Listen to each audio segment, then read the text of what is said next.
People might think if you don't agree with them, that you don't like them for some reason. Or they might think they don't like you, they don't want to be around you. And all of that is another story and a false assumption. If people don't get you, or the other way, if people don't get your nod or your approval or your praise, they might feel slighted, they might feel rejected, and they may feel wronged.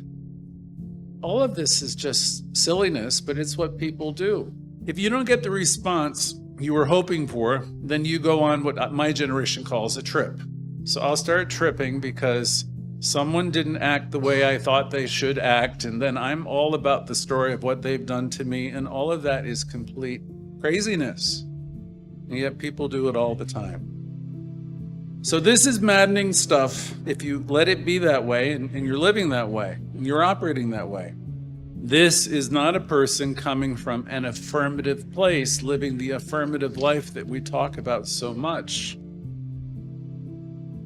Where is the belief that all is well when you're all caught up in what other people are thinking and saying, and where you're feeling rejected because someone doesn't act a certain way? Where is that deep inner sense that all is well that Louise Hay so beautifully says so often? How we want to get a handle on all this, how can we transform and use our power in a better way? How can we be less other-referred?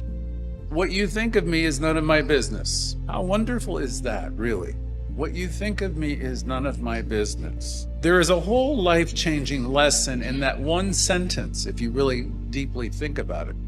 What you think of me is none of my business. If you could really just be okay and not second guess what people's motives are all the time, and just know all is well, what they think of me is none of my business, and I take nothing what? You are the authors of your own experience, thank God.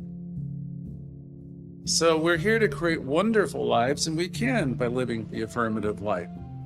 You have the ability to see the good and keep seeing the good, and living from that perspective in your life, you will be openly rewarded from seeing life that way. Think of Chuck C. with the new pair of glasses. It's entirely possible for you to have that type of life. You know, there's something that's a part of you that's a genius and absolutely wonderful. It is this light. You have a direct connection to it, and it's spirit, and it is the light of your life, even though you may not know that you have it. It's yours to use once you discover it. Life is so absolutely stacked for you. Life is full of spiritual energy everywhere. And most of all, best thing to understand, it's everywhere, but it's in you. That's the point that we really try to get across here. You are, in fact, a genius, and you may not be aware of it anymore. Maybe you never knew. The universe is absolutely filled with divine stuff, creative energy. Beyond anybody's comprehension, nobody can name it. There's no name that's good enough to call it. There's nobody that knows how to describe it. It's creative genius, it's creative activity, it's infinite activity. It's everything I say, and it's more than I could ever possibly express.